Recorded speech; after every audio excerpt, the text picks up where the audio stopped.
días, niños, ¿cómo se encuentran? Los saluda la maestra Lisbeth, esperando que se encuentren con excelente salud y con muchas ganas para comenzar a trabajar en el último día de esta semana.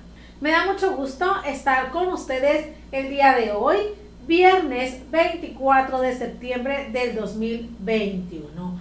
En la clase del día de hoy trabajaremos con 3 materias. Hay que estar muy pendientes, por favor, de las actividades porque en ocasiones me las mandan incompletas, ¿sale? O me mandan cosas equivocadas. Hay que poner mucha atención en el video, por favor.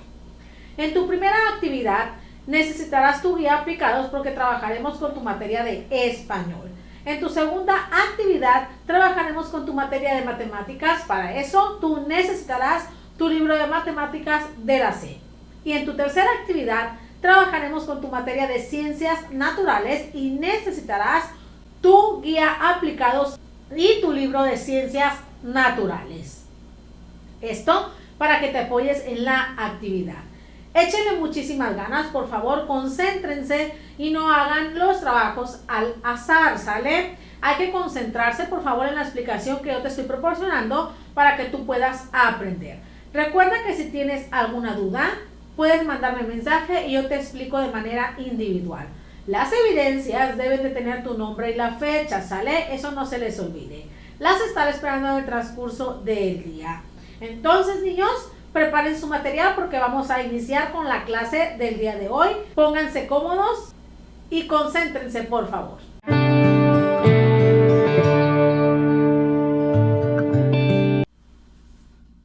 Para esta tu primera actividad, trabajaremos con tu materia de español con el tema reactivos en los exámenes o cuestionarios, ¿sale? Tú necesitarás para tu actividad tu guía aplicados. Antes de iniciar con la explicación, quisiera realizarte algunas preguntas. ¿Sabes para qué se realizan los exámenes? ¿Cuál es su objetivo principal? ¿Cuáles son los elementos que debe llevar? ¿Cómo se deben de escribir los reactivos que se aplican en un examen? Excelente. Por favor, concéntrate porque vamos a iniciar con la explicación. Primero, iniciar explicando qué es un examen. Recordemos que el examen es un instrumento que nos va a ayudar a nosotros a evaluar el aprendizaje que tiene la persona sobre algún tema, alguna asignatura, etc. Nos va a ayudar a evaluar el conocimiento que tiene la persona sobre algo en específico, ¿sale? El examen es diferente al cuestionario. ¿Por qué? Porque el cuestionario, además de ayudarnos a evaluar el conocimiento de la persona o el aprendizaje, también nos va a servir como un apoyo, como un recurso para repasar algunos temas, ¿sale? Esa es la diferencia entre un examen y un cuestionario. ¿Pero qué elementos deben llevar tanto el examen como el cuestionario? En estos deben de incluir los datos del examen, datos del examinado, las instrucciones y los reactivos, ¿sale? Recuerden que tanto el examen como el cuestionario nos va a ayudar a evaluar el aprendizaje de una persona o el conocimiento sobre algún tema, pero el cuestionario nos va a ayudar como una guía de estudio, nos va a ayudar a repasar algunos temas, ¿sale? Entre los elementos que deben incluir tanto el examen como el cuestionario, mencioné reactivos, ¿verdad? Ustedes se preguntarán, ¿qué son reactivos? ¿Cómo se escriben los reactivos? ¿O cuántos tipos de reactivos existen? Bueno, los reactivos son todas las preguntas que aparecen en el examen o en el cuestionario. Son todas las actividades que va a realizar la persona que está haciendo ese examen. Cada una de las preguntas o reactivos o actividades pueden ser diferentes en un examen y otro, en un cuestionario y otro, ¿sale? Pero estas preguntas o estas actividades tienen como propósito recabar información sobre lo que la persona sabe de ese tema. Tanto el examen como el cuestionario va a permitir que el alumno relacione conceptos, explique conceptos, complete, defina conceptos, etc. También el examen y cuestionario nos van a ayudar a nosotros a organizar la información sobre el aprendizaje de esa persona. Pero no solamente existe un tipo de reactivo, o 2 o 3, no. Existen varios tipos de reactivos que nosotros podemos utilizar en un examen o cuestionario para que estos nos sirvan como una guía de estudio, ¿sale? En esta ocasión yo te voy a explicar 6 tipos de reactivos que tú puedes presentar en un examen. Me imagino que a ti te han realizado un examen en algún momento de tu vida, ¿verdad? Y en ese examen hay distintos tipos de reactivos. Pues ahorita vas a identificar cuál es su nombre de cada uno de estos. En primera instancia, tenemos a las preguntas cerradas. ¿En qué consisten las preguntas cerradas? Estas preguntas solamente nos dan una posible respuesta y solamente se va a elegir una respuesta de las posibles opciones que ahí se te presentan. En la mayoría de las veces solamente se contesta con un sí o con un no. A continuación te muestro un ejemplo de pregunta cerrada. Hay que identificarla. Aquí se te muestran un ejemplo de preguntas cerradas. Si tú te fijas, en estas preguntas solamente puede haber una respuesta. En alguna de ellas se contesta esta pregunta con un sí o un no. Como identificaste, estas preguntas cerradas solamente te muestran un tipo de respuesta, ¿sale? Después de las preguntas cerradas vienen también las preguntas abiertas. ¿En qué consisten las preguntas abiertas? Aquí el alumno puede explicar de muchas maneras su respuesta, ya que no tiene una única. Esto quiere decir que la persona que va a realizar el examen puede desarrollar su idea con libertad. ¿Esto por qué? Porque en las preguntas abiertas las personas pueden explicar puntos de vista distintos. Entonces, las respuestas aquí son amplias. Te muestro un ejemplo de preguntas abiertas. Aquí te muestro preguntas abiertas. Si te fijas, estas tres preguntas que están aquí no tienen solamente una sola respuesta, ya que su respuesta puede ser variada o la persona puede explicar su respuesta a gran libertad. Como identificas en las preguntas abiertas, la persona puede explicar su idea de distintas maneras. Siguiendo con los reactivos que pueden tener tanto exámenes como cuestionarios, seguimos con las de opciones múltiples. ¿En qué consisten las preguntas con opciones múltiples? Estas nos van a permitir a nosotros elegir la respuesta entre varias opciones que nos ofrecen. Estas se utilizan casi siempre para elegir fechas correctas. Las preguntas con opciones múltiples siempre nos van a presentar varias opciones para que nosotros elijamos nuestra respuesta. Te muestro un ejemplo de este tipo de reactivos. En esta imagen puedes observar dos preguntas de opciones múltiples. ¿Por qué? Porque cada una de las preguntas cuenta con posibles respuestas, de las cuales la persona solamente debe de elegir una. Como identificas, estas preguntas con opciones múltiples siempre nos dan distintas opciones para elegir nuestra respuesta. Después de estos reactivos, también tenemos a los que se llaman falso y verdadero. ¿En qué consisten estos reactivos? Aquí en las de falso y verdadero, los alumnos van a especificar si lo que se menciona es cierto o no es cierto. Van a especificar que si lo que se menciona ahí o lo que describe el reactivo es mentira o es verdad. Aquí, como les decía ayer, no hay de otra. ¿Es verdadero o es falso? Por eso se conocen así. Te muestro un ejemplo. En estos reactivos de falso y verdadero, si tú observas los tres que aquí te muestro, las personas tienen que contestar si es verdad o es mentira lo que cada uno de los reactivos les está proporcionando. Como pudiste ver, en las de verdadero y falso, la persona tiene que decir si es cierto o no lo que el reactivo les está explicando. Siguiendo con los reactivos que podemos encontrar en los cuestionarios y en un examen, tenemos también a las de relacionar columnas. ¿En qué consisten las preguntas donde se relacionan columnas? Aquí el alumno va a vincular o relacionar distintos elementos que tienen algo en común. En esta de relación en columnas, la persona relaciona el concepto con su definición, los términos con su definición. Siempre en relación de columnas, la persona tiene que unir dos elementos que tienen algo en común o el concepto y su definición. Te muestro un ejemplo. Como puedes observar, en estos reactivos de relación de columnas se están relacionando dos términos que tienen cosas en común o también conceptos con su definición. Como identificaste, en esta relación de columnas, la persona une o relaciona el concepto con su definición o dos términos que tienen algo en común. Siguiendo con otro reactivo que podemos encontrar tanto en los cuestionarios como en el examen, tenemos al último que veremos el día de hoy, que es de completamiento. ¿En qué consiste el reactivo de completamiento? Aquí la persona debe de completar un párrafo o una frase, o también la persona puede escribir la palabra que hace falta, tanto en el texto, en la frase, etc. Te muestro un ejemplo.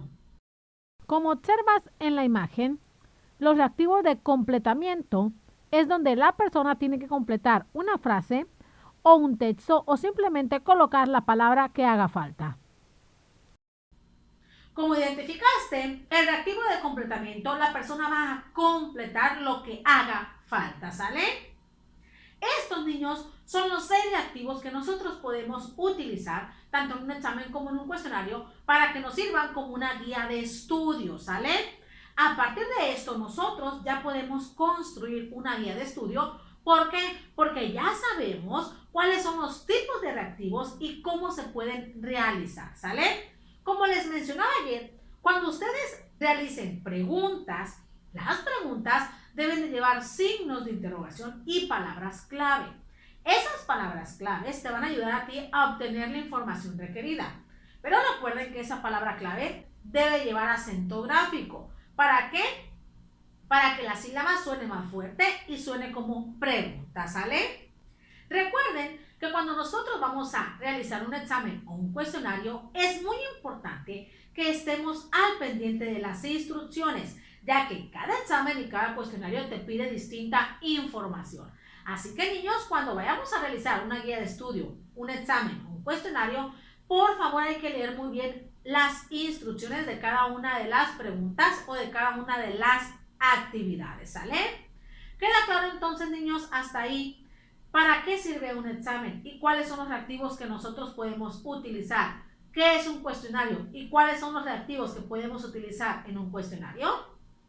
Excelente, vámonos a la actividad, por favor, pongan atención. Se van a ubicar en su guía aplicados página 11 y 12, repito, se van a ubicar en su guía aplicados página 11 y 12, así que serán 2 hojas de evidencia de esta materia. En el punto número 1 de la página 11, van a unir el tipo de reactivo con su concepto y contestar la pregunta. En el punto número 2, vas a escribir en cada cuadrito el tipo de reactivo al que pertenece. Recuerda la explicación que te di porque hay varios tipos y ahí vas a escribir a qué tipo pertenece. Después te pasarás a la página 12 al punto número 3. Vas a escribir el tipo de reactivo que se utilizaría para ese propósito que ahí te están mostrando. Son 4 propósitos que ahí te muestran, entonces son 4 tipos de reactivo que tú vas a escribir ahí, ¿sale? Dependiendo del propósito que ahí te vayan pidiendo. Después te pasarás al punto número 4 y vas a encerrar un reactivo que pertenezca a las preguntas cerradas. Y en el punto número 6 vas a tachar las palabras claves que se utilizan para realizar preguntas. Posteriormente, te ubicarás en el punto número 6. Lo primero que vas a observar es el propósito que te muestran para las preguntas que vas a inventar, ¿sale? Por ejemplo, el primer propósito dice que el alumno cuente una anécdota. Vas a pensar en qué tipo de pregunta te va a ayudar a ti para que el alumno cuente alguna anécdota y la vas a escribir en tipo de pregunta, en tipo de reactivo, ya sea cerrada, abierta, múltiple, falso, verdadero, relacionar columnas o completamiento. Y abajo vas a inventar una pregunta dependiendo del tipo que tú elegiste. Después te vas a pasar al otro propósito, el cual dice que el alumno elija una respuesta correcta. ¿Cuál es el tipo de pregunta que te va a ayudar a ti a que el alumno elija la respuesta correcta? Y la vas a escribir ahí en donde dice tipo de reactivo. Después vas a inventar una pregunta dependiendo la que tú elegiste, ¿sale? ¿Para qué? Para que el alumno elija una respuesta correcta, ¿sale? Así realizarás tú esta primera actividad. ¿Queda clara entonces? Excelente, niños. Tómense todo el tiempo que ustedes requieran para finalizarla y cuando la terminen pasaremos a la actividad número 2.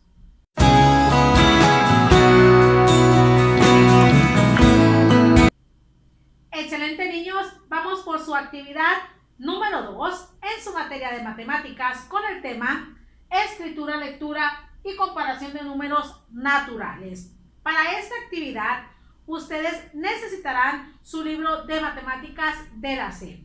Hay que estar concentrados, por favor, ya que este tema lo hemos venido trabajando toda esta semana. Antes de iniciar, quisiera preguntarte, ¿cómo le hemos estado haciendo para identificar qué número es mayor a otro? ¿Cómo le puedes hacer tú para identificar el nombre de algún número natural? Excelente.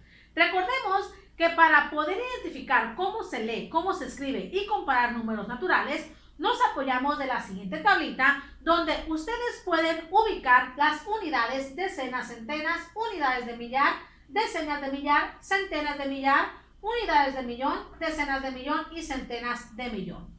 Recuerden que cuando un número se ubica en las casillas de millares, su terminación debe de ser 1000. Cuando se ubica en la casilla de millón, su terminación debe de ser millón. Y cuando se ubica en las casillas de unidades, no tiene terminación porque la casilla de las unidades no tiene palabra clave, ¿sale? Recordemos que las unidades, decenas y centenas, etcétera, se identifican desde su lado derecho, ¿sale? De allá se empiezan la ubicación de las unidades, de los millares y de millón. Primero nosotros vamos a estudiar cómo escribir números naturales. Aquí yo te muestro el número siguiente. Lo primero que vamos a hacer nosotros es separar las cifras de ese número de 3 en 3, comenzando de su lado derecho, ¿sale? Empezamos, contamos hasta 3, 1, 2, 3 y colocamos un espacio o una coma y seguimos de 3 en 3 hasta terminar el número, ¿sale? Cuando ya tengamos la separación, recordemos que debemos identificar las unidades, millares y millón, ¿sale? ¿Los identifico? Este numerito llega hasta las decenas de millar. Cuando ya tengamos ubicadas las unidades, decenas, centenas, etcétera, ahora pasamos a acomodar este número en la tablita, comenzando desde las unidades, ¿sale? Lo escribimos así como está. Ahí está, si se fijan, es el mismo y yo comencé a escribirlo desde las unidades, ¿sale? Ahora sí, ya que está acomodado, pasamos a escribir su nombre. Entonces, hay que recordar que si el número se ubica en los millares, la terminación es 1000 y en los millones, la terminación es millón. Vamos a empezar a escribirlo desde su lado izquierdo. Aquí se va a empezar del lado contrario a las unidades, ¿sale? Primero identificamos qué número tenemos aquí. 90, ¿verdad? Lo escribimos.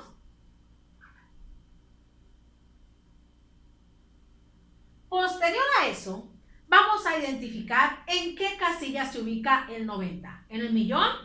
¿En las unidades o en los millares? ¿En qué casilla se ubica? En los millares. Entonces, ¿qué terminación o qué palabra clave le vamos a colocar? 1000. Porque todo lo que se ubica en millar tiene la terminación 1000. Una vez que ya tengo ubicado ese número, paso al siguiente. ¿Qué número es este? 2. Y como cae en las unidades, quiere decir que yo no le voy a dar terminación, no le voy a colocar palabra clave, porque los números que caen en las unidades no tienen esas palabras, ¿sale? Entonces, este número que yo les mostré así, se escribe de la siguiente manera. 90.002. Recordemos que cuando entre medio de estos números no hay cantidad, se tiene que colocar el 0, porque si no colocas el 0, quedaría el 92, ¿verdad? Y 92 no es igual a 90.002. Entonces, niños, cuando entre medio del primer número y del último no hay cantidades, le colocamos el número 0 para completar el número. Ahora te muestro otro ejemplo. El número será el siguiente, este que está aquí. Lo primero que vamos a realizar nosotros es realizar la separación de las cifras de 3 en 3 hasta llegar al último número, pero vamos a empezar desde las unidades o desde el lado derecho, ¿sale? Empezamos, 1, 2, 3, colocamos una coma o simplemente dejamos el espacio. 1, 2, 3, colocamos una coma o simplemente dejamos el espacio y 1, 2, 3, ahí se termina, ¿sale? Una vez que tengas separadas las cifras de 3 en 3, ubicamos las unidades, los millares y los millones, ¿sale? Los ubicamos.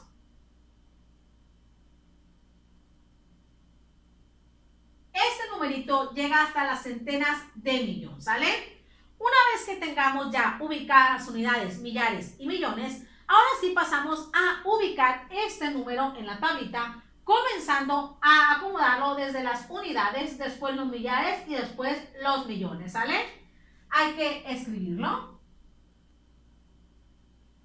Ahí está. Ahí está, niños. Ya tenemos acomodado el número, ¿verdad? Ahora, ¿cómo vamos a hacer para escribir su nombre? Lo primero es identificar el primer número que hay, pero ahora desde su lado izquierdo hacia su lado derecho, del lado contrario de las unidades. Así vamos a empezar a leerlo. ¿Qué número es este que tengo yo aquí en las casillas de millón? 923. ¿Lo escribo? Ahora, una vez que ya lo tenga escrito, voy a ubicar en qué casilla se encuentra. En la casilla de millón, por lo que la terminación de ese número tiene que ser millones, ¿sale? Porque lo que se ubica en millón puede terminar en millón o millones.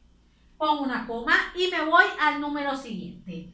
¿Qué número tengo aquí? 933, ¿sale? Ahora, voy a ubicar en qué casilla se encuentra. Se encuentra en las casillas de millares, por lo tanto, la terminación será 1000, ¿sale? Ahí está. ¿Por qué 1000? Porque se ubica en los millares. Y finalmente, tenemos a las unidades, que es el número 403. Entonces, niños, este número que tengo aquí se escribe 923.933.403. ¿Por qué? Porque ubicamos los millones, los millares y las unidades. Recuerden que cuando no hay cantidad entre el primer número y el último, se tiene que colocar un 0. ¿Para qué? Para que el número no les salga equivocado, ¿sale? Así ustedes, niños, van a escribir el nombre de los números naturales. Ahora pasamos a explicar cómo leer los números naturales. Para que ustedes puedan leer un número natural, ¿qué vamos a hacer primero? Lo primero es identificar las palabras claves. ¿Y cuáles son las palabras claves? La palabra millones o millón o la palabra 1000, ¿sale? Ubicamos en este número que yo te proporcioné aquí la palabra clave, por favor. Y vemos que solamente hay una palabra clave, que es millones. Posterior a que nosotros hayamos identificado la palabra clave, ahora sí vamos a ver qué número está antes de esa palabra clave para observar en qué casilla lo vamos a ubicar. Si nos fijamos, vemos que antes de la palabra millones está el número 20. Entonces, quiere decir que el número 20 lo colocaremos en la casilla millones porque su terminación o palabra clave será millones, ¿sale? Lo escribimos y como tú observas, ya no hay otra palabra clave y dice que están 323. Recuerda que cuando no hay palabra clave ya, ese número lo vamos a ubicar en las unidades porque las unidades no tienen palabra clave ni terminación. Entonces, el 323 lo ubicamos en las unidades. Pero aquí entre medio, ¿qué número vamos a poner? Porque así no podemos dejar el número incompleto porque estaría saliendo mal. Entonces, vamos a colocar ceros porque cuando no hay cantidad desde el primer número hasta el último, tenemos que colocar 0 para rellenar ese número. Entonces, niños, este número que tengo aquí se lee de la siguiente manera: 20.323. ¿Por qué? Porque no hay millares, ¿sale? Te muestro otro ejemplo. Lo primero que vamos a realizar para leer números naturales es identificar o señalar la palabra clave del número que yo te muestre. Si nos damos cuenta, aquí la única palabra clave es 1000 porque no hay millones. Entonces, esa será la única palabra clave. Una vez identificando la palabra clave, vamos a observar qué número se encuentra antes de esa palabra clave para poder ubicar en qué casilla lo vamos a colocar. El número que está antes de esta palabra clave son 500. Quiere decir que el número 500 lo voy a colocar en la casilla de millares. ¿Por qué? Porque su terminación es 1000. La palabra clave con la que termina es 1000. Entonces, coloco el número 500 en la casilla de millares porque es el número al que se está refiriendo, ¿sale? Posteriormente, como ya me doy cuenta que no hay palabra clave, siguen las unidades. ¿Qué número se encuentra en las unidades? 693. Entonces, el número 693 lo voy a ubicar en las unidades. ¿Por qué? Porque las unidades no tienen terminación. Entonces, niños, este número se lee de la siguiente manera. 500.693, ¿sale? Así ustedes pueden hacer la lectura de los números naturales. Ahora pasamos a explicar cómo comparar números naturales. Antes de iniciar la explicación, quiero recordarte qué significa comparación. Comparación es cuando nosotros identificamos qué número es mayor o qué número es menor. Recuerden que para este tipo de comparaciones se utiliza el signo de mayor que, menor que o igual que, ¿sale? Entonces, ustedes se cuestionarán, ¿cómo le voy a hacer yo para identificar qué número es más grande que otro? Lo primero es que si te muestran dos números, hay que contar las cifras y el número que tenga más cifras, ese será el mayor. Por ejemplo, yo aquí tengo estos dos números. Vamos a contar las cifras y el que tenga más cifras, ese será el número mayor. Este número de acá tiene 1, 2, 3, 4 cifras. Este otro tiene 1, 2, 3, 4, 5. Quiere decir que este número es mayor. Por lo tanto, el signo va a ir con la abertura hacia la derecha porque el 94.320 es mayor que el 9.429 o viceversa. 9.429 es menor a 94.320. Recuerden que la abertura va para el mayor y la puntita va para el menor. Pero, ¿qué vamos a hacer nosotros para identificar el número mayor o menor cuando estos números tengan la misma cantidad de cifras? Si en dado caso los números que se te presenten llegan a tener el mismo número de cifras, lo primero que vamos a hacer es ir comparando estas cifras. Y el número de estos que tenga la cifra mayor, ese será el más grande. Y así llegaremos nosotros a la identificación de ese número. Pero vamos a empezar desde su lado izquierdo, por favor. Tenemos que ir comparando cifra por cifra y la que sea mayor, ahí ese número va a ganar, ¿sale? Empezamos.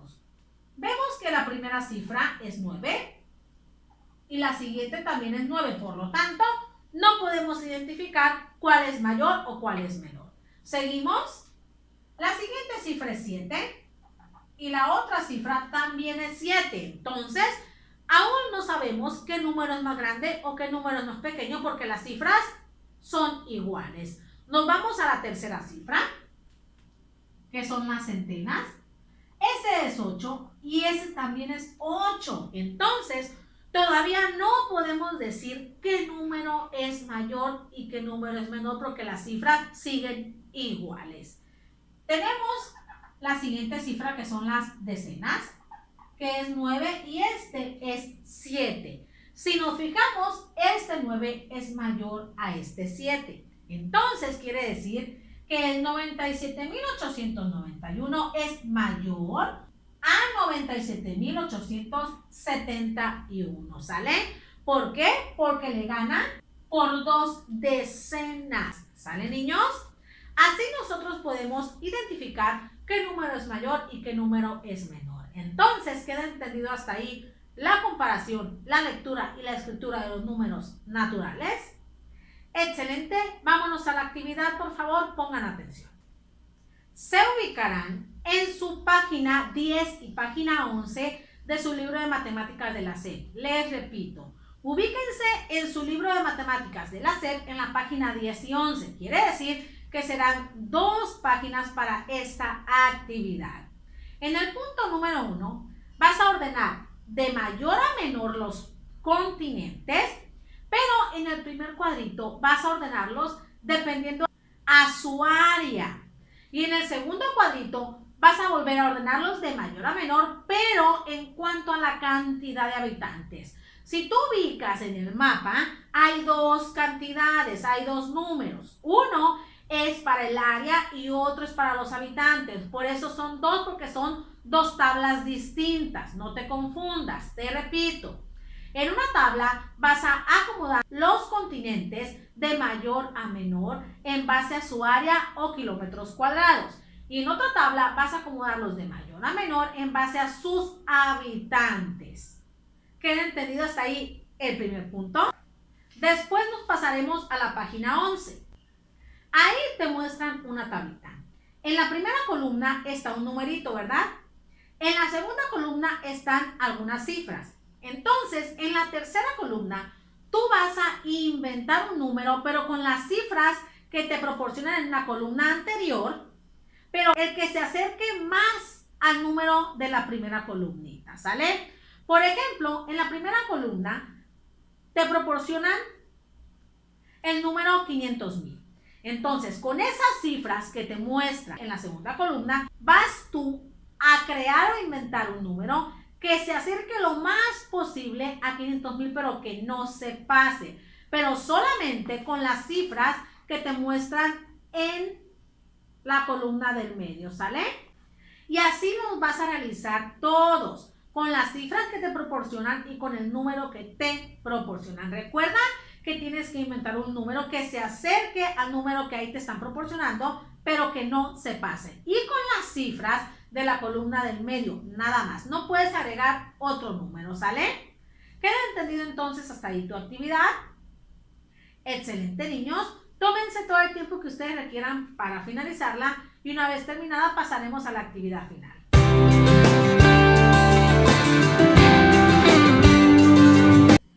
Muy bien, niños, ya casi terminamos la clase. Nos queda una nada más en su materia de ciencias naturales con el tema sistema nervioso. Para esta actividad, ustedes van a necesitar su libro de ciencias naturales y su guía aplicados. Como les decía, trabajaremos con el tema sistema nervioso. Antes de iniciar con la explicación, quisiera preguntarte, ¿qué sistema o aparato te permite a ti moverte? ¿Pensar? ¿Te permite ver las cosas? ¿Oler? ¿Brincar? Etcétera. ¿Qué es el sistema nervioso o qué función tiene? ¿Cómo está formado el sistema nervioso? Excelente. Por favor, pon mucha atención para que puedas comprender el tema. El sistema nervioso se considera uno de los sistemas más complejos. Ustedes se preguntarán por qué. Esto porque es el sistema que controla a todos los demás aparatos y sistemas del cuerpo. Este sistema nervioso los va a conectar entre sí y va a permitir interpretar toda la información que obtenga nuestro cuerpo desde los estímulos exteriores. Esto a través de los sentidos, ya sea del tacto, del oído, del olfato, de la vista, etc. Entonces, el sistema nervioso va a conectar a todos los demás sistemas y aparatos y va a permitir que todo lo que venga del exterior hacia nuestro cuerpo lo interprete nuestro cerebro. También el sistema nervioso va a permitir que nosotros prevengamos situaciones peligrosas, ¿sale? Y también este sistema nervioso va a coordinar todos los tipos de movimientos, los cuales son voluntarios e involuntarios. Recordemos que cada uno son distintos. Los movimientos voluntarios son los que nosotros podemos controlar de manera consciente y los movimientos involuntarios son los que no podemos controlar de manera consciente. Ejemplos de movimientos voluntarios es el brincar, el recortar, el escribir, el comer. ¿Por qué? Porque nosotros lo podemos controlar. Y ejemplos de movimientos involuntarios sería el respirar, el parpadear, el estornudar, los latidos del corazón, etc. ¿Por qué? Porque no los podemos controlar de manera consciente. Pero el sistema nervioso tiene distintos elementos que lo hacen el sistema más importante. ¿Cuáles son las partes que integran el sistema nervioso? Tenemos a dos elementos, el sistema nervioso central y el sistema nervioso periférico. ¿Qué función tiene cada uno? Yo te lo explico paso a paso. El sistema nervioso central es el encargado de percibir los estímulos que entran del exterior. Esto a través de los 5 sentidos que tenemos los seres humanos, lo cual lleva a que dé impulso a los nervios y a los músculos y se pueda realizar la acción. Por ejemplo, cuando nosotros escuchamos, el estímulo externo del ruido entra por el tímpano. Entonces, a través del sentido del oído, entra ese estímulo exterior y se va hacia el cerebro. Y el cerebro lo interpreta, ¿sale, niños? Así es como funciona el sistema nervioso central, que recibe o percibe los estímulos del exterior a través de algún tipo de sentido y este lo manda al cerebro y el cerebro es el que lo interpreta. Otro ejemplo sería cuando nosotros observamos algo, ese estímulo exterior entra por el sentido de la vista, ¿sale? Y de ahí se va hacia el cerebro y el cerebro lo manda a las neuronas y estas neuronas lo interpretan dependiendo de lo que nosotros estemos observando, ¿sale? Entonces, así funciona el sistema nervioso central. Va a percibir estímulos del exterior a través de los sentidos y así lo va a interpretar el cerebro. Pero este sistema nervioso central tiene dos partecitas, el encéfalo y la médula espinal. El encéfalo se va a dividir en 5 partes más, las cuales son cerebro, cerebelo, tálamo, hipotálamo y bulbo raquídeo. ¿Qué función tienen estos elementos? Yo te explico uno por uno. Empezamos por el cerebro. El cerebro es el órgano de nuestro cuerpo que almacena toda la información que nosotros obtenemos y la procesa. El cerebro es uno de los órganos que es capaz de realizar millones de actividades al mismo tiempo. Por ejemplo, puede interpretar lo que tus ojos ven, lo que tú piensas, lo que tú estás oliendo, puede controlar tus movimientos, la atención, etc. El cerebro se divide en 2 hemisferios, en el izquierdo y el derecho. Cada uno de estos hemisferios tiene distintas funciones. Por ejemplo, uno se inclina más por la atención, la percepción, etc. y el otro más por todos los sentimientos, ¿sale? Entonces, el cerebro tiene una función muy importante que es almacenar y procesar toda la información que entra a nuestro cuerpo por los diferentes sentidos que nosotros tenemos. Y es el órgano que tiene la capacidad de realizar varias actividades al mismo tiempo. Seguimos con otro elemento fundamental del sistema nervioso central y el encéfalo, que es el cerebelo. ¿Qué función tiene el cerebelo? Gracias a esta partecita, nosotros podemos mantener el equilibrio y controlar nuestros movimientos. Entonces, niños, el que nosotros caminemos bien en un lugar inestable, eso es gracias al cerebelo, porque gracias a esta partecita controlamos el equilibrio y todo tipo de movimientos, ¿sale? Seguimos con otra partecita, la cual es el tálamo. ¿Qué función tiene el tálamo en nuestro cuerpo u organismo? Este recibe todas las señales del exterior y las envía al cerebro para que éste las interprete. El tálamo regula nuestro sueño y es el centro del encéfalo. En el puro centro del encéfalo, ahí se encuentra esa partecita llamada tálamo. Seguimos con el hipotálamo. ¿Qué función tiene el hipotálamo? Este se va a encargar de regular la temperatura en todas las personas, de percibir señales de sueño, o sea que cuando nosotros tenemos sueño es porque el hipotálamo nos manda esa señal. También él recibe las señales de hambre, de sed, las señales de las emociones como el amor, la amistad, el cariño, etcétera, ¿sale?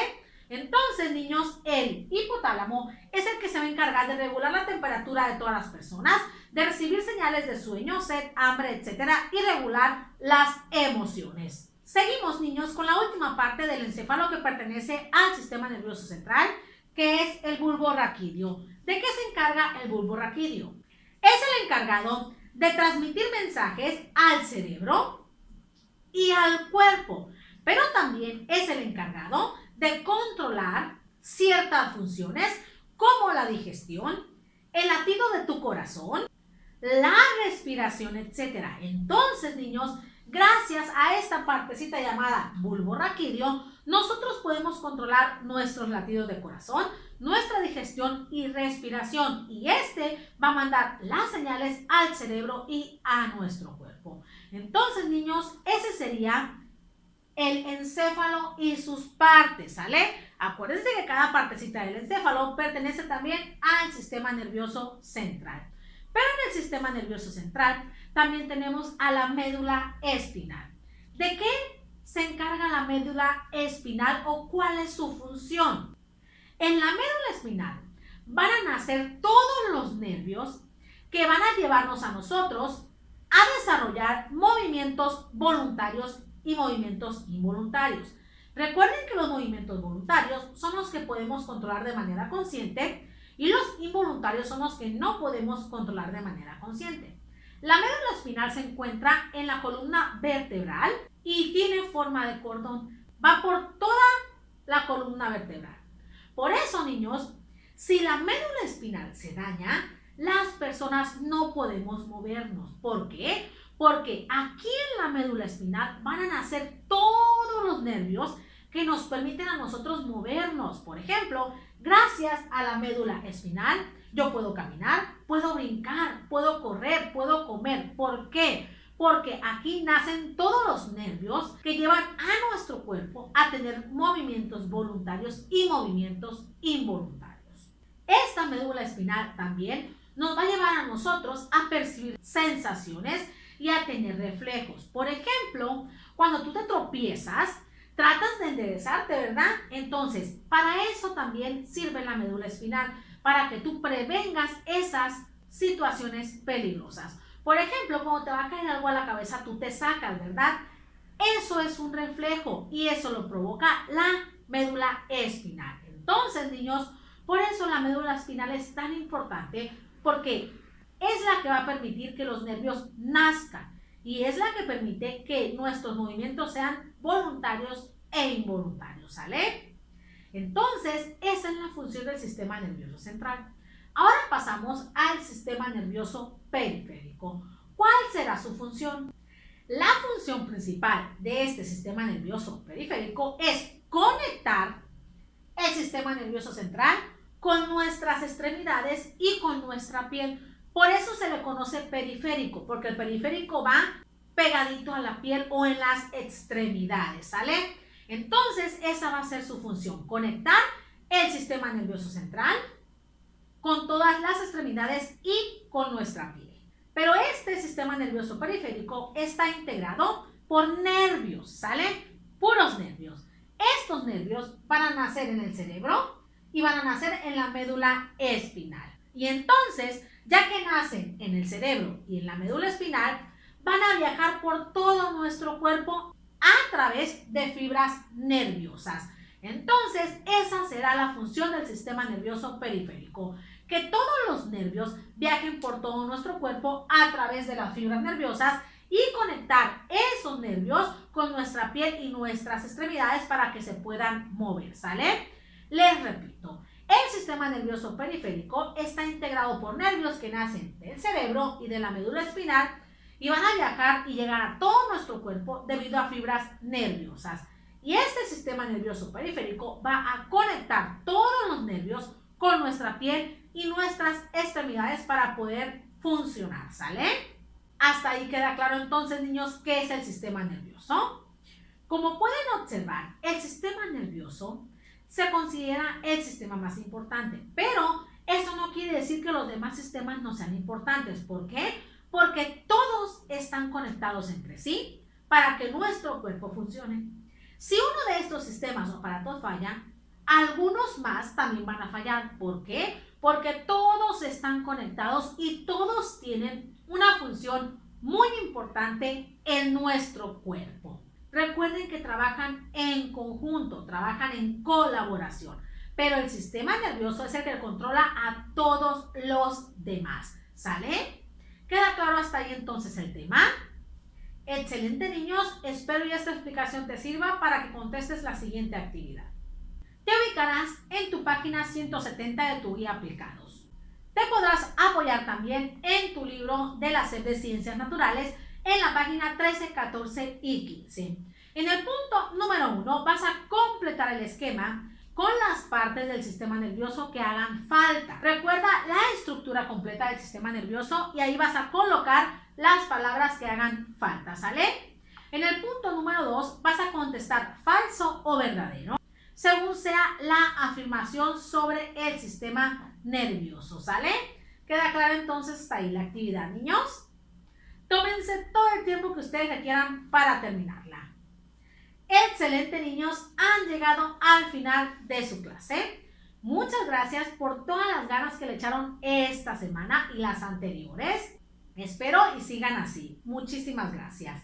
Entonces, niños, me despido de ustedes, deseándoles que tengan un excelente fin de semana. Les mando un fuerte abrazo y un beso de parte de su maestra, que los quiere mucho y espera verlos pronto de manera presencial.